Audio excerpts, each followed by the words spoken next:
Friends, स्वागत है आपका गाइड में। दोस्तों आज मैं आपको ऐसी जानकारी देने वाला हूं, हो सकता है आपको इसके बारे में ना पता हो और आप आगे जाकर कहीं फंस जाएं या फिर आपके साथ ऐसा चीज हो रहा हो, होने वाला हो या हो चुका हो और आपको नहीं पता हो कि क्या करना है। तो सारी चीज मैं इस वीडियो में बताऊंगा। प्लीज शुरू से अंत तक इस वीडियो को जरूर देखें ताकि आपको इसके बारे में जानकारी हो सके और इस वीडियो को देखने के बाद आप इसको शेयर जरूर कर दें, क्योंकि शेयर करने का मतलब यह है कि आप दूसरों को एजुकेट कर रहे हैं कि किस किस तरीके का फर्जीवाड़ा स्कैम चल रहा हो, वो लोग फंस सकते हैं। तो आप अगर नहीं शेयर करते हैं तो वो लोग फंस जाते हैं। इसी की वजह से बहुत से लोगों के साथ फ्रॉड हो जाता है। अगर आप मेरी वीडियो सीरियस नहीं ले रहे हैं तो एक दिन जरूर लेंगे जब आपके साथ या आपके फैमिली मेंबर के साथ, आपके दोस्त के साथ फ्रॉड हो जाएगा।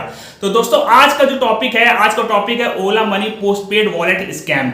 ये क्या चीज है, कैसे हो रही है और इससे कैसे बचें, सारी चीज इस वीडियो में बताऊंगा। प्लीज शुरू से अंत तक इस वीडियो को जरूर देखें ताकि आपको इसके बारे में पूरी जानकारी हो सके। अब जो लोग पहली बार ये चीज सुन रहे हैं ओला मनी पोस्टपेड वॉलेट, तो वो लोग सोच रहे होंगे कि यार ये ओला मनी राइड के बारे में बता रहे हैं। देखिए ओला मनी ऐप है, उसके बारे में आप जान लीजिए। देखिए ये एक ओला मनी ऐप है, ये ओला राइड से डिफरेंट है।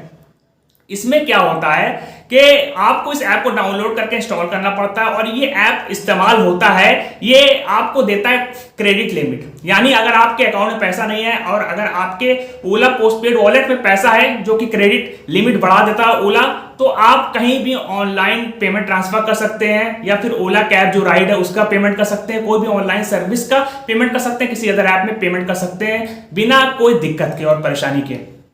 तो ये आपको एक तरह से क्रेडिट लिमिट देता है कि आप अपना पेमेंट कर सकें। तो यहाँ पे आपको रिचार्ज करने की समस्या नहीं होती, यहाँ पे आप बहुत कुछ फायदा उठा सकते हैं, अपने क्रेडिट लिमिट बढ़ा सकते हैं। और यहाँ पे जब आपको पेमेंट करना होता है, जो आपने पेमेंट कर दिया है क्रेडिट लिमिट का, अब आपको बिल का जो भुगतान करना पड़ता है उसके लिए 15 से 30 दिन का टाइम मिलता है। अगर आप उसमें पेमेंट कर देते हैं तो आपको कोई भी ब्याज नहीं देना पड़ता, लेकिन अगर ये लिमिट टाइम लिमिट क्रॉस हो गई तब आपको कुछ ब्याज देना पड़ सकता है। तो ये सब चीज भी इसकी डिसएडवांटेज है। अगर आप चाहते हैं कि हम इसके ऊपर एक अलग वीडियो बनाए पूरा डिटेल में, तो मैं बना दूंगा, लेकिन अभी मेरा जो मेन मकसद है कि मैं आपको बता सकूं कि इससे रिलेटेड स्कैम कैसे हो रहा है उसके बारे में आप पहले जान लीजिए। तो दोस्तों ये जो स्कैम है, इस स्कैम में क्या होता है कि आईवीआर कॉल करी जाती है। अगर आपने मेरी पिछली वीडियो देखी होगी जिसमें मैंने बताया था कि आईवीआर के थ्रू कॉल कैसे करते हैं और स्कैम हो जाता है और आने वाले समय में इससे रिलेटेड स्कैम होंगे, तो वो हो रहा है। आप लोग ने नहीं देखी, अगर आप लोग देख लेंगे वो वीडियो तो आपको समझ में आ जाएगा, फिर आप सतर्क हो जाएंगे अगर इस तरीके की कोई कॉल आती है। तो क्या होता है कि एक शख्स के पास एक आईवीआर कॉल आती है और उसे बताया जाता है कि ये ओला मनी ऐप के तरफ से है ये जो आईवीआर कॉल है। और आईवीआर कॉल क्या होती है वो भी आप समझ लीजिए कि ये प्री रिकॉर्डेड या ऑटोमेटिक वॉइस वाली कॉल आपके फोन पे आती होगी, कोई ना कोई ऑफर बताने के लिए या कोई ना कोई आपको इन्फॉर्मेशन देने के लिए। तो ये सब प्री रिकॉर्डेड वॉइस होती है और उसमें बताया जाता है कि नंबर प्रेस करिए ये हो जाएगा, ये नंबर प्रेस करिए ये हो जाएगा। तो ये है आईवीआर कॉल। तो एक शख्स के पास इस तरह की आईवीआर कॉल होती है और उसे बताया जाता है कि ओला मनी ऐप से ये कॉल है। और क्या हो रहा है कि ओला मनी पोस्टपेड वॉलेट जो है उनका, उससे रिलेटेड जो उनका मोबाइल नंबर उसको चेंज करने की कोशिश करी जा रही है, रिक्वेस्ट भेजी जा रही है। तो अगर ये रिक्वेस्ट आपके तरफ से है तो आप ये नंबर दबाइए, अगर नहीं है, इसको आप रोकना चाहते हैं, अवॉइड करना चाहते हैं, तो ये नंबर दबाइए। तो जिसके पास ये कॉल आई उसको पहले ये समझने में देर लगी कि यार ये ओला राइड की तरफ से इस तरीके की कॉल कब से आने लगी। और उसके बाद उन्होंने कहा कि यार अगर कोई इस तरीके की हरकत कर रहा है तो मुझे इसको रोकना चाहिए, आप भी इस सिचुएशन में रहेंगे तो ऐसा ही करेंगे। तो उन्होंने कहा कि ठीक है मैं ये प्रेस कर देता हूं इसको अवॉइड करने के लिए।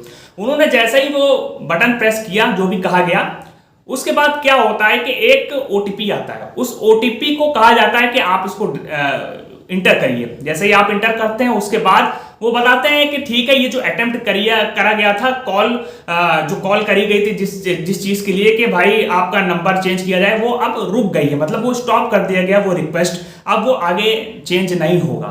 तो अब ये सुनने के बाद उनको सुकून होता है, चलिए ठीक है ये सही हो गया। लेकिन तुरंत ही उनके फोन पे एक मैसेज आता है कि ओला मनी पोस्टपेड वॉलेट से 10,000 रुपए कट गए हैं, इतने क्रेडिट लिमिट में शॉर्ट हो गए हैं पैसे। अब उन्होंने देखा कि यार ये कैसे हो गया, मतलब ये जो ट्रांजैक्शन किया गया, बताया गया कि इस साइट पे इस्तेमाल कर लिया गया ये पैसे। तो अब उनका माथा टनका, यार ये कैसे हो गया, मैंने तो ऐसा कुछ किया नहीं, बस एक तो कॉल आई थी वो भी एक रिक्वेस्ट के लिए और मैंने उसको रोक दिया और यहाँ पैसा कट गया। तो उसके बाद उन्होंने थोड़ा देखा कि ये नंबर कहाँ से आया था। नंबर देखा तो जब मिलाया गूगल पे जाकर इनके वेबसाइट से, तो वही ऑफिशियल कस्टमर केयर नंबर था। यानी ओला की तरफ से कॉल आ रही है। तो जब इन्होंने ओला कस्टमर केयर पे कांटेक्ट किया और ये सब चीज पूरी बताई, तो शुरुआत में ओला वालों ने बचने की कोशिश की और बताया कि आपने ओटीपी शेयर कर दिया, इस वजह से हो गया, तो मतलब बचने की कोशिश करी। लेकिन ये जो थे ये लगे रहे, ये लगातार कांटेक्ट में रहे, कांटेक्ट करते रहे और क्वेश्चन और जो उनकी क्वेरी थी पूछते रहे। और साथ ही इन्होंने ट्विटर पे ये चीज जब डाली तो बहुत से लोगों का यही जवाब आया कि उनके साथ भी यही चीज हुआ, इसी तरीका के पैसे कट गए उनके ओला पोस्टपेड वॉलेट से। तो अब ये सुनने के बाद लगा कि इस तरीका का स्कैम चल रहा है और लोगों को पता नहीं लग रहा, उनके पैसे कट जा रहे हैं। उसके बाद इन्होंने काफी कांटेक्ट किया ओला को और लास्ट में इनका पैसा वापस कर दिया गया, जो कि बहुत अच्छी बात है। यानी ओला वापस कर देता है पैसा, तो ये बहुत अच्छी बात है कि उन्होंने कस्टमर को वैल्यू दी और ये सब चीज के लिए रिफंड कर दिया गया। हो सकता है बहुत से लोग इसमें लगे हों अभी तक, उनको भी रिफंड के लिए दिक्कत आ रही होगी, तो अगर वो लगातार लगे रहें और कांटेक्ट करते हैं तो उनको मिल जाएगा। अब एक बात आपको और ध्यान में रखनी होगी कि अगर आप ट्रू कॉलर आईडी ऐप इस्तेमाल कर रहे हैं, कोई भी इस तरीका कॉलर आईडी ऐप इस्तेमाल कर रहे हैं जो कॉलर की आइडेंटिटी बता देता है, अच्छा ऐप है, तो उसमें इन लोग का जो ऑफिशियल नंबर है उसमें स्पैम लिख के आएगा, क्योंकि लोगों ने उसमें फ्लैग कर दिया स्पैम। तो ऐसे आपको पता लग जाएगा। तो अगर नहीं है आपके पास ऐसा कॉलर आईडी या ट्रू कॉलर आईडी ऐप, तो आप फंस सकते हैं, क्योंकि ऑफिशियल नंबर वही दिखाएगा जो कि ओला का है, ओला मनी ऐप का। तो अब यहाँ पे बहुत से सवाल उठने लगे कि भाई ये कैसे हो रहा है कि मान लो कोई स्कैमर है और वो ऑफिशियल नंबर से ही कॉल कर रहा है, उसके बाद डेटा कैसे इनको पता चल जा रहा है कि यही कस्टमर ओला मनी पोस्टपेड वॉलेट ऐप इस्तेमाल कर रहा है, ये कैसे हो रहा है और ये आईवीआर के थ्रू कैसे कॉल हो रही है। तो ये सारे सवाल उठते हैं। अब मैं आपको अपने नॉलेज के हिसाब से इसको आंसर करने की कोशिश करूंगा। देखिए, डेटा कहीं से भी लीक हो सकता है, जिसका कोई भी गारंटी नहीं कि कहाँ किस तरह से लीक हो गई, या हो सकता है कोई ऐप ही आपके डिवाइस में इंस्टॉल हो गया है जो आपका एक्सेस उनके तक पहुंचा रहा है, उनको सारी इंफॉर्मेशन दे रहा है कि आप हर दिन हर पल क्या एक्टिविटी कर रहे हैं, कौन सा ऐप डाउनलोड कर रहे हैं या क्या कर रहे हैं। ऐसे हो सकता है, या फिर डेटा लीक हो गया, कहीं से भी हो सकता है, ये कोई नहीं बता सकता कहाँ से हो रहा है। और दूसरी बात ये है कि देखिए, मैंने आईवीआर के ऊपर जो वीडियो डाली थी उससे मिलता जुलता ही इसका स्कैम करने का तरीका है। देखिए क्या होता है कि ये लोग पहले एक फेक आईवीआर सिस्टम बनाते हैं, उस फेक आईवीआर सिस्टम से ये फेक आईवीआर कॉल करते हैं। ऐसा सॉफ्टवेयर होता है कि वो फेक आईवीआर कॉल करता है और साथ ही ये कॉलर आईडी स्पूफिंग की मदद लेते हैं, जिसमें क्या होता है कि कोई भी नंबर को, कोई भी आइडेंटिटी को दर्शा सकते हैं जब आपके पास कॉल आए, और इनका ओरिजिनल आइडेंटिटी छिप जाती है, नंबर छिप जाता है, नाम छिप जाता है, जिसकी वजह से आपको लगता है कि वही रियल पर्सन कॉल कर रहा है जो सर्विस प्रोवाइड कर रहा है। तो ये कॉलर आईडी स्पूफिंग का इस्तेमाल करते हैं, फेक आईवीआर सिस्टम का इस्तेमाल करके आपको कॉल करते हैं, जिसकी वजह से आपको लगता है कि वो कंपनी कॉल कर रही है, उसकी तरफ से कॉल आ रही है, वो कस्टमर केयर नंबर कॉल कर रहा है। और फिर उसके बाद सारा प्रोसेस उसी तरीके से होता है कि एक ओटीपी मांगा जाता है, और ओटीपी जहां आपने दिया, आपको पता है किस चीज की ओटीपी आपने दे दिया, बस नाम सुनकर, और फिर उसके बाद आपके अकाउंट से पैसे कर सकते हैं। अब ये ओला अकाउंट है, कुछ और अकाउंट हो सकता है, बैंक अकाउंट हो सकता है, कुछ भी अकाउंट हो सकता है, ओटीपी आया, आपने दिया, बस वहीं आपका खेल खत्म हो जाएगा। तो दोस्तों, इसी तरीके से स्कैम हो रहा है और हो सकता है। अब अगर आपके साथ स्कैम हो गया है, क्या करना है?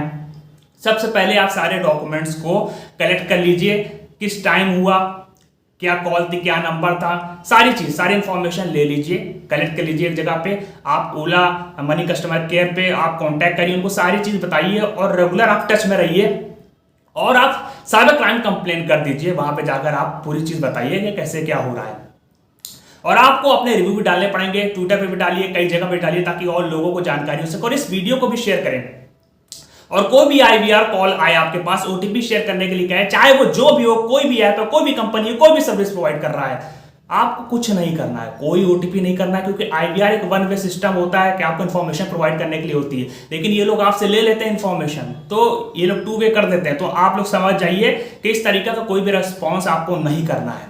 तो दोस्तों, आई होप आपको पूरा समझ में आ गया होगा, और आप मेरी पिछली वीडियो भी देख लीजिए आईवीआर सिस्टम के ऊपर जो मैंने बनाई है। बहुत सी मैं जानकारी देता रहता हूं ताकि आप लोगों के पैसे ना फंस सके। सिर्फ मैं यही चाहता हूं कि ज़्यादा से ज़्यादा लोग जागरूक हो सकें। अगर आप जागरूक हो गए ना, तो चाहे जो भी ये मेथड अपनाएं, आप समझ जाएंगे कि ये स्कैमर है, स्कैम करने वाला है।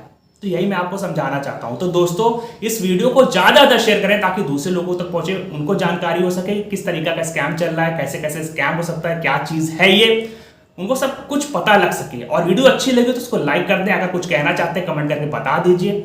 और अगर आपको को सब कुछ सही लगा हो तो मेरे चैनल को जरूर से सब्सक्राइब कर दे, ताकि आगे की अपडेट्स आपको मिलती रहे इसी तरीके की। तो फिर मिलेंगे एक नई वीडियो के साथ, तब तक के लिए गुड बाय।